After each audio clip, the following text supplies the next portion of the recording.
잊을 수 없는 사람, 잊을 수 없는 순간은 언제입니까?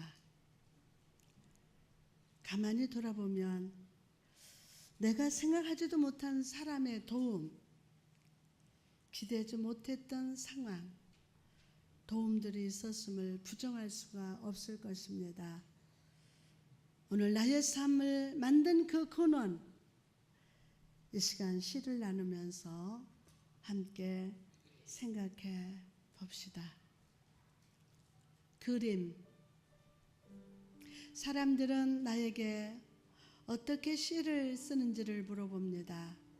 글쎄요, 나는 한 번도 시를 쓴 적이 없습니다.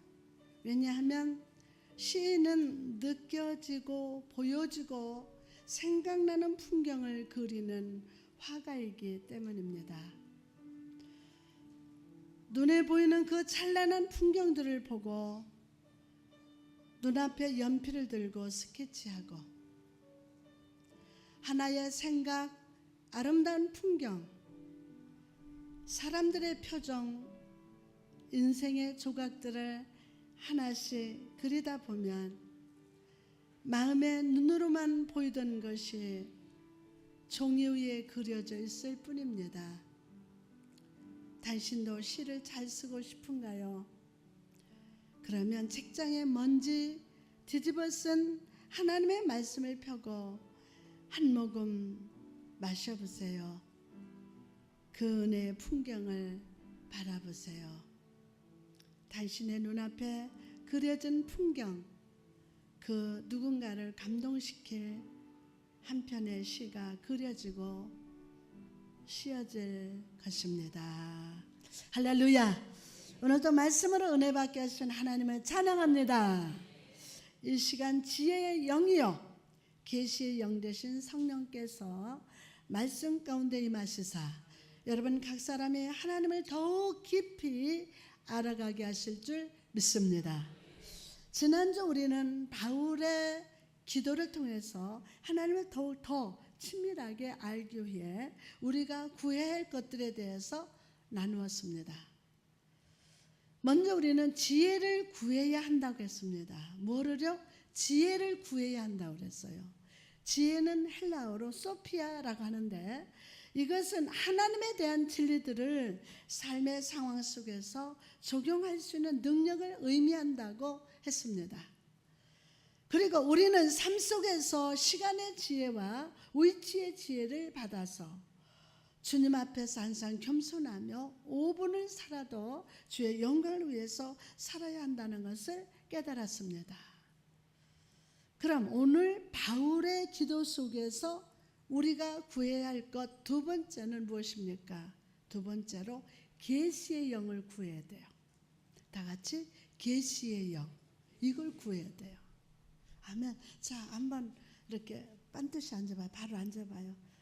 얼굴은 왜 이렇게 골터졌어요? 우리 자 오늘 평강이 있을지어다. 자, 얼굴 이렇게 봐요. 자, 바로 정자, 정시, 정청. 아멘. 오늘요 하나님이 여러분에게 계시의 영을 부어주신대요. 무슨 영? 계시의 영, 계시의 영. 본문 17절 말씀하니까 우리 주 예수 그리스도의 하나님 영광의 아버지께서 지혜와 계시의 영을 너희에게 주사. 바울은 예배소 교회 성도들을 생각하면서 그들이 말씀을 삶에 적용하는 지혜뿐만이 아니라 계시의 영으로 충만하기를 간구하고 있습니다. 계시라는 단어는 헬라어로 아포칼림시스라고 합니다. 이 말은 드러내다, 덮개를 벗겨내다 또는 진실을 폭로하다 라는 뜻으로서 계시의 영을 받는다는 것은 핵심을 간파하는 깊은 통찰력을 가지고 우리의 삶과 상황을 바라보시는 하나님의 시각을 이해하고 주님의 주권적 손길을 분별하는 능력을 의미합니다. 다시 말해서 상황과 환경에 따라 흔들리고 식어버리는 믿음이 아니라 모든 상황 뒤에서 섭리의 손으로 일하시는 하나님을 바라보며 사는 사람이 바로 계시의 영을 받은 자임을 믿으시기 바랍니다. 여러분 계시의 영 받으셨습니까? 그럼 오늘 다시 받을저다. 지난 14년간 우리 임마누엘 교회 역사를 돌아보며 사실 저의 상황과 환경은 교회를 개척할 수 없는 상황이었습니다. 전혀 생각을 못했습니다. 저는 목사 안수 받으려고 한 사람도 아니에요. 피해 다니고 그랬습니다. 전혀 개척이 뭡니까? 그러나 주님은 비닐하우스와 논밭이 가득한 지축에서 교회를 개척하게 하셨습니다.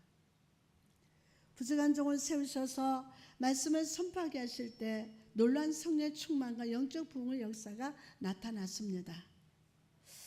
교회 개척 3년 만에 이 행신동 성전을 꿈꾸게 하시고 도저히 성전을 매입할 수 없는 그 상황 속에서도 부족함이 없도록 참 많이 채우셨어요.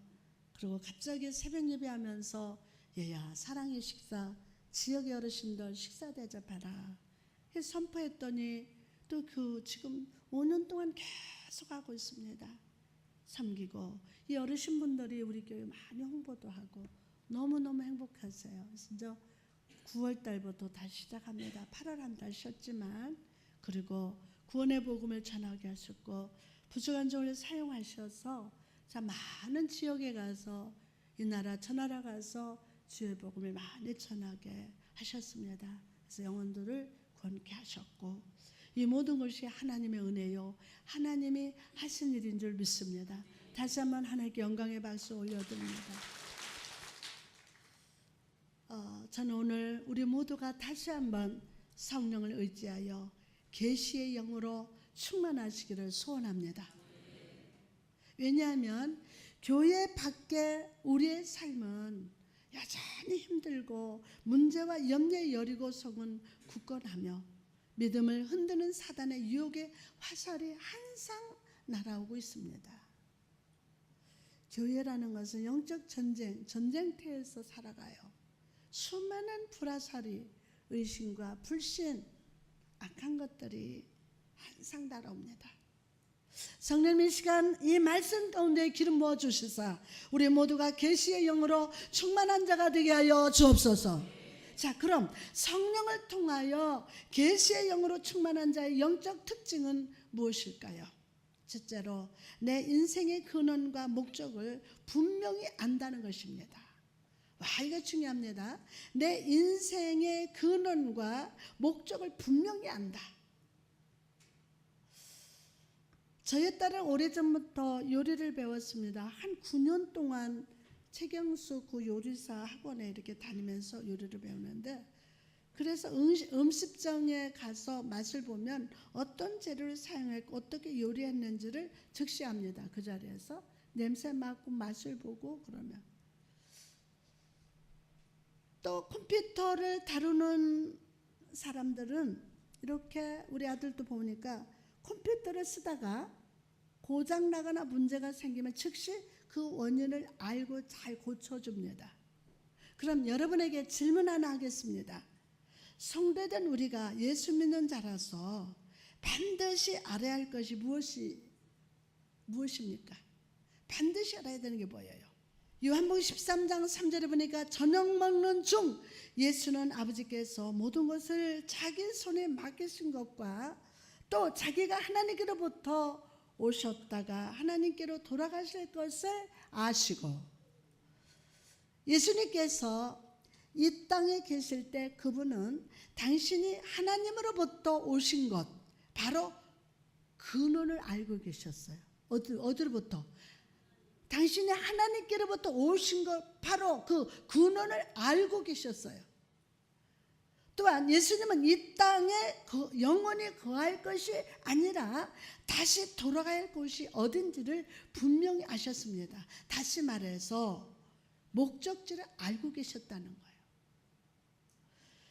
나가서 예수님은 하나님께서 예수님의 손에 구원의 놀라운 일을 맡기신 것을 알고 계셨어요. 예수님이 이 땅에 오신 궁극적인 목적, 그것은 바로 십자가에서 죽으셔서 모든 사람을 죄와 사망에서 구원하는 하나님의 일을 이루기 위함임을 아셨다는 겁니다. 여러분, 이처럼 예수 그리스도의 십자가의 보혈로 제 사함을 받고 성도된 우리도 내가 누구인지를 분명히 알아야 합니다. 내가 누군가, 근원이 뭔지, 내가 누군지를 분명히 알아야 돼요. 우리는 누굽니까? 김영인 집사님, 우리는 누굽니까? 우리는 하나님께로부터 온 자입니다. 시작. 우리는 하나님께로부터 온 자입니다. 우리는 하나님께로부터 온 자요. 일생 동안 하나님의 영광을 위해 살다가 하나님께로 돌아가야 할 존재임을 믿으시기 바랍니다. 그러나 많은 주의 자녀들이 이 구원을 잃어버린 채 세상 것을 추구하며 살아갑니다. 잘못된 길로 따라가고 있습니다. 세상의 물질, 명예, 권력, 인기를 얻으려고 열심히 살아갑니다. 그러나 그 결과가 무엇입니까? 요즘 우리 귀에 들려오는 소식을 들어보십시오. 세상의 권세자들도 물질을 추구하던 사람들 모두 그 잘못이 드러나고 감옥에 있는 모습을 보지 않습니까? 성도들도 빛 가운데 어둠이 드러나게 돼 있어요. 감추인 것 같지만 여러분, 마땅히 알아야 할 것을 아는 자가 성도입니다. 성도입니다. 내 인생의 출발도 하나님이시여, 목적지도 하나님이시여, 내가 할 일도 주께 영광을 돌리는 것을 아는 사람이 바로 우리 임마누엘 교회 성도인 줄 믿습니다. 많은 성도들이 그 은혜가 임할지어다. 그럼 우리가 삶으로 하나님께 영광을 올려드리기 위해서는 어떻게 살아야 할까요? 마태복음 25장에 보니까 달란트 비유가 나옵니다. 주인이 맡기고 간 달란트를 가지고 많은 이익을 남긴 종들에게 주인은 너희가 작은 일에 충성하였으니 들어와 주인의 많은 즐거움에 참여하여라 라고 말씀하고 계십니다. 세상에는 많은 것과 많은 돈을 가지고 장사를 해야 큰 돈을 벌고 부자가 되는 것이 현실입니다. 그러나 하나님의 나라는 작은 일에 충성하는 자에게 큰 것을 맡기는 것입니다. 이것이 바로 하나님의 진리입니다. 자, 그러면 작은 일이라는 것은 무엇입니까? 여호수아 1장 7절에 보니까 오직 강하고 극히 담대하여 나의 종 모세가 내게 명령한 율법을 잘 지켜 행하고 좌로나 여기가 좌로나 우로나 치우치지 말라. 그리하면 내가 어디로 가든지 형통하리라. 아멘. 그러면 좌로나 우로나 치우치지 말라. 그리하면 내가 어디로 가든지 형통하리라. 신앙생활은 왔다 갔다 하지 않을 때 승리하는 거예요. 승리하는 거예요. 어떤 때는 열심을 냈다가 또 육의 생각이 들면 낙심하고, 말씀을 들을 때는 믿습니다 라고 하다가도 세상살이에 좀 어렵지만 어려워지면 의심하는 그런 신앙의 장사꾼은 최후에 남는 것 없는 믿지는 장사꾼이 되고 맙니다. 그래서 세상 일이나 교회의 영적 일이나 부지런해야 합니다. 부지런해야 돼요. 잠언 21장 25절에 게으른 자의 욕망이 자기를 죽이나니 이는 자기 손으로 일하기를 싫어함이라 라고 했습니다. 근데 우리 교회 성도들 부지런해요. 어제도 삼총사 와가지고 청소를 얼마나 깨끗이 해요. 부지런한 거야 지금. 본인들 할 일이 너무 많아. 근데 교회 일도 부지런하고 자기 일도 부지런한데 형통하리라. 영적 일이나 육적 일이나 게으른 자는 자신의 영과 육의 축복을 죽이는 자입니다. 그래서 바울 사도는 부지런하여 게으르지 말고 부지런하여 열심을 품어 주를 섬기라고 했습니다. 교회 창립 14주년을 맞이하는 이날, 우리 임마누엘 교회 모든 성도 여러분이 열심을 품어 주를 섬기기로 결단합시다. 어떤 분 한 분이 목사님이 결단하서 이래요. 그래 나도 결단할게.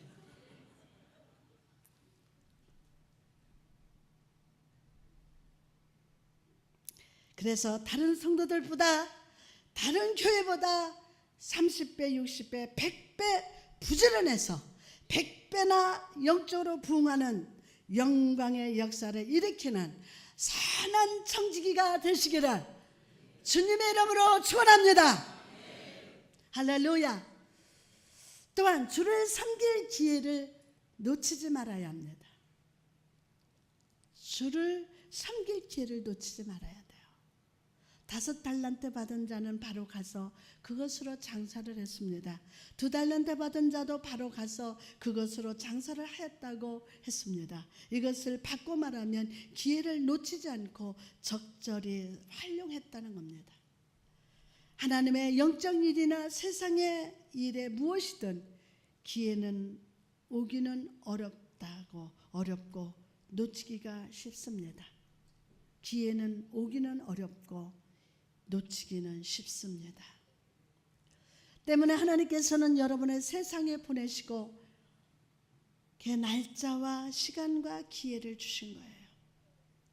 인간은 서산에 지는 해를 막을 자가 없고 가는 해를 멈출 수가 없습니다. 기회는 한 번 가면 다시 돌아오지 않습니다. 오늘 예배를 드릴 수 있는 기회, 내가 아멘하고 순종하면 오늘 준비하신 축복이 내 것이 됩니다. 할렐루야. 기회는 나는 새와 같은 것입니다. 한 번 날아가면 잡을 길이 없습니다. 저는 새를 사진 찍는 거 좋아해서 딱 앉으면은 찍으려고 푸르륵 날아가요. 이거를 1시간씩 쫓아다녀도 이걸 찍을 수가 없어. 날아가는 새를 잡을 수가 없습니다. 그러므로 사랑하는 여러분, 단 5분도 결코 헛되이 보내지 말고 맡은 일이 크든 작든 주의 영광을 위해서 최선을 다합시다. 최선을 다해요.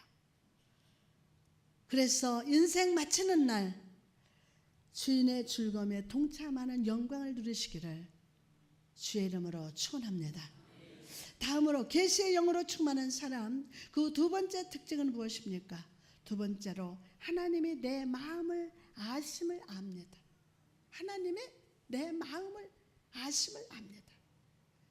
계시의 영을 받은 사람은 상황과 환경에 따라 흔들리고 식어버리는 믿음이 아니라 모든 상황 뒤에서 섭리의 손을 일하시는 하나님을 바라보며 사는 사람이라고 했던 것처럼 성도된 우리는 무엇보다 하나님의 시각으로 나와 내 삶과 환경을 바라보는 자가 되어야 합니다.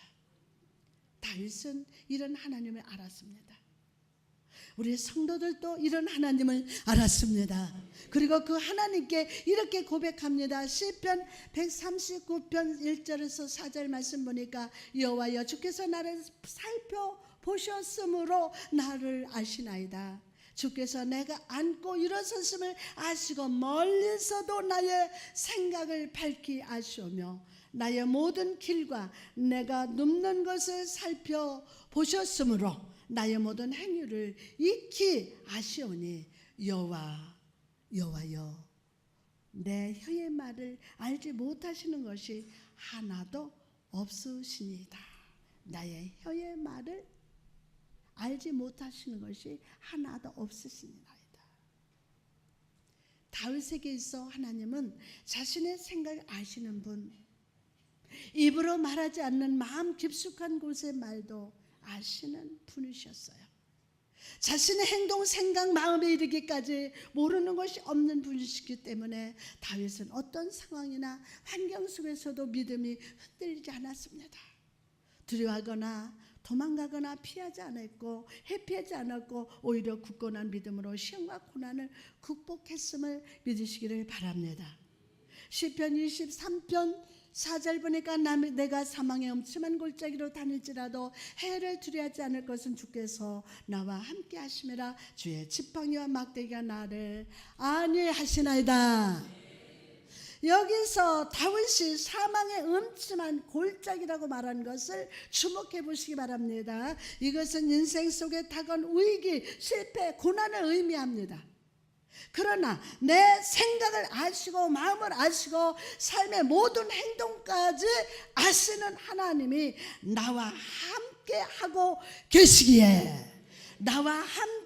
계시기에 혹시나 골짜기에 빠지더라도 목자 되신 주님이 지팡이와 막대기로 건져주실 것을 믿기 때문에 다윗은 두려워하지 않겠다고 믿음으로 선포합니다.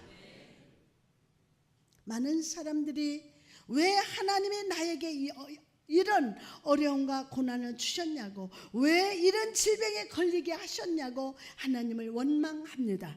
여러분, 그러나 여러분의 스스로를 아는 것보다 하나님의 여러분 각 사람의 생각과 마음과 단점과 장점 모든 삶을 알고 계심을 아십니까? 다 아세요. 주님이 여러분을 잘 아시기 때문에 여러분이 믿음 안에서 장성한 자가 되게 하기 위하여 때로는 저와 여러분의 시험의 골짜기, 사망의 음침한 골짜기로 지나가게 하심을 믿으시기 바랍니다. 이 환난은 이런 고난 아니에요. 때로는 이 환난이 축복이 될 수 있어요. 때로는 여러분이 아픈 것도 축복이 될 수 있어요. 잘 되는 것만, 집만 잘 사고 자식 잘 되고 건강, 이것만 축복이 아니에요. 때로는 아픔도 축복이 될 수 있어요. 그 아픔을 통해서 하나님께 더 가까이 오거든요. 하나님을 만나요. 그러므로 여러분, 삶이 힘들수록 생각지도 못한 상황 속에서 영적으로 곤고함에 빠져들수록 하나님이 나를 알고 계심을, 내 생각을 아시고 나를 영적으로 성장하기를 원하시는 아버지가 되심을 믿으시기 바랍니다. 오늘 이 기념의 날, 우리 각 사람을 잘 아시는 주님께 나의 믿음과 나의 예배와 나의 찬양이 성장하기를 원한다고 간절히 간구하시기 바랍니다. 독일에서 신경쇠약과 노이로제라는 주제로 실험을 했습니다. 지들이 좋아하는 음식을 마음껏 먹게 했습니다. 최고급 치즈와 고기 등 좋은 음식을 줬습니다. 그리고 식사가 끝난 뒤 지를 괴롭히기 시작합니다. 개 짖는 소리와 물건을 쿵 하고 떨어뜨리는 소리 등 소음으로 30분간 막 괴롭혔어요. 그렇게 며칠 반복적으로 하다 보니 지들이 점차 막 경련을 일으키고 불안한 증세를 보이는 등 일반 지와 다른 형상을 보인다는 것이 연구의 결론이었어요. 요즘 현대인들은 맛있고 좋은 음식들을 마음껏 먹으면서 잘 먹고 잘 삽니다. 대부분 잘 먹고 살아요. 그런데 문제는 잘 먹어도 스트레스 때문에 소화가 잘 안 되고 위경련 일어나고 또 식도염 걸리고 또 그래서 잠도 못 자고 하는 분들이 너무 많아요. 좋은 집, 좋은 차, 좋은 음식을 누리고 있지만 현대인들의 마음은 편하지 않습니다. 편안의 마음이 점점 사라져가고 있습니다. 위협과 협박, 스트레스와 불안함과 고민과 고통 등으로 인해서 영적인 노이로제와 신경쇠약으로 고통받고 있어요. 여러분, 이런 삶의 위기에서 승리하며 나가기 위해서는 주님과 만남의 시간이 반드시 필요합니다. 가다가 힘들면 쉬어가더라도 예수님 손잡고 같이 가보자. 가다가 스트레스로 힘겹고 고통스러울 때 하나님 만나는 시간을 가집시다. 더 크게 아멘. 하나님 만나는 시간이 반드시 필요합니다. 지혜의 영으로 계시의 영으로 충만히 기름 부어 주시기를 원하시는 주님과 여러분 교제합시다. 그럴 때 나보다 나를 더 잘하시는 주님께서 평강으로 찾아오시사 여러분의 마음에 이렇게 말씀하실 것입니다.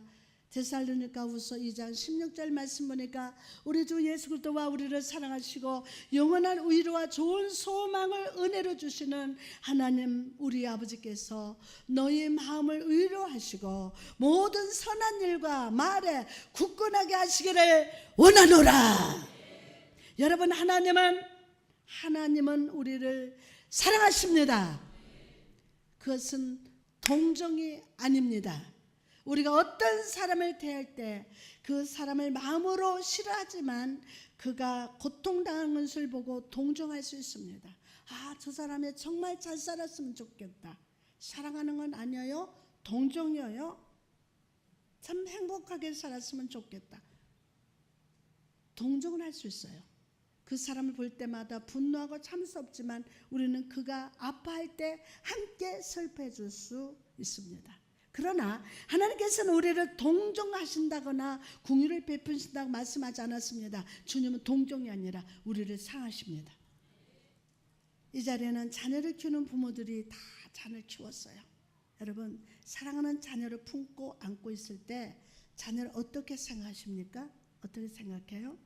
자기 목숨보다 더 소중히 여기고 사랑할 것입니다. 왜 그렇게 하십니까? 자기를 사랑하는 것처럼 자녀를 사랑하고 자녀에 대한 여러분의 생각은 자신의 행복 자체였습니다. 이와 간절로 하나님은 사랑의 줄과 애정의 끈으로 우리를 그분과 하나로 묶어주시고 주님 자신을 생각하는 것처럼 우리를 생각하심을 믿으시기 바랍니다. 오늘 이 무한한 사랑의 강, 은혜의 강 되시는 하나님께 나가시기 바랍니다. 영원토록 하나님을 찬양하고 찬미하시기 바랍니다. 또한 하나님의 하나님은 사랑의 하나님 우리를 위로하십니다. 참 우리 성도들 애쓰셨습니다. 하나님 오늘 여러분을 사랑으로 위로해 주시기 원하십니다. 주님 우리가 삶 속에 다가오는 시험과 고난으로 슬퍼하고 있을 때 우리를 찾아오셔서 두 팔을 벌려 안아주심으로 우리를 위로해 주십니다. 아멘. 그러면 주님의 위로는 환난의 길을 걷고 있던 우리의 발 뒤꿈치를 항상 따라왔고 주님의 위로는 우리의 환난이 시작되는 그날부터 지금까지 항상 여러분 앞에 있었습니다. 오늘 이 위로의 주님을 경험하시기 바랍니다. 또한 이 위로는 영원한 위로입니다. 이 세상에 존재하는 다른 위로는 결국 다 말라버릴 것입니다. 내가 삶 속에 고통 중에 있을 때 사람에게 찾아가고 세상을 찾아가면 잠시 동안은 슬픔의 시간에서 벗어나 즐거운 생각을 할 수가 있습니다. 하지만 삶 속의 근심은 또다시 찾아오고 일시적인 위로는 더 이상 우리에게 아무 도움도 되지가 않습니다. 그러나 여러분이 예수 그리스도 안에서 위로를 찾을 때 우리는 어떤 고난과 그 고통 속에서도 참된 위로를 경험할 수 있음을 믿으시기 바랍니다. 하나님은 여러분을 사랑하십니다. 특히 주님은 은혜 안에 있는 좋은 소망을 주십니다. 이것이 무엇입니까? 바로 나의 미래가 어떠하든지 간에 우리를 위한 복으로 충만하게 되리라 라는 소망입니다. 우리가 믿는 하나님은 확실히 은혜로우신 분이기 때문에 그 하나님의 모든 성도와 은혜의 언약을 맺으셨기 때문에 무엇보다 하나님은 나에게 결코 거짓말 하시는 분이 아님을 그분의 거룩하심으로 맹세했기 때문에 하나님의 은혜 위에 세워진 소망은 좋은 소망이 됨을 믿으시기를 바랍니다. 사랑하는 성도 여러분, 여러분은 지금 어디에 소망을 품고 있습니까? 여러분의 소망은 기도 위에 세워져 있습니까? 말씀 위에 소망을 세우고 있습니까? 그렇다면 흔들리지 않을 것입니다. 그러나 여러분의 소망이 조금이라도 감정 위에 세워져 있다면, 동정 위에 세워져 있다면 그 소망은 완전히 사라질 것입니다. 왜냐하면 그 기초가 모래성 것 같고 그 기초는 우리의 소망을 지탱할 수 없기 때문입니다. 사랑하는 성도들은 부디 오늘 하나님의 사랑 안에 거합시다. 하나님의 사랑 안에 거합시다. 할렐루야. 그래서 하나님께서 주시는 은혜 안에 있는 소망을 품으시기를 축원합니다. 그럴 때 여러분은 지난날의 실패와 후회에서 일어나게 될 겁니다. 다시금 선한 일과 선한 말을 할 수 있는 힘을 회복하게 될 줄 믿습니다. 지금까지는 선한 말 할 힘이 없었어. 근데 오늘 그 힘을 주신다. 우리에게 주어진 하나님의 비전을 이루는 그날까지 흔들림 없이 굳건하게 서 있게 될 것임을 믿으시기를 바랍니다.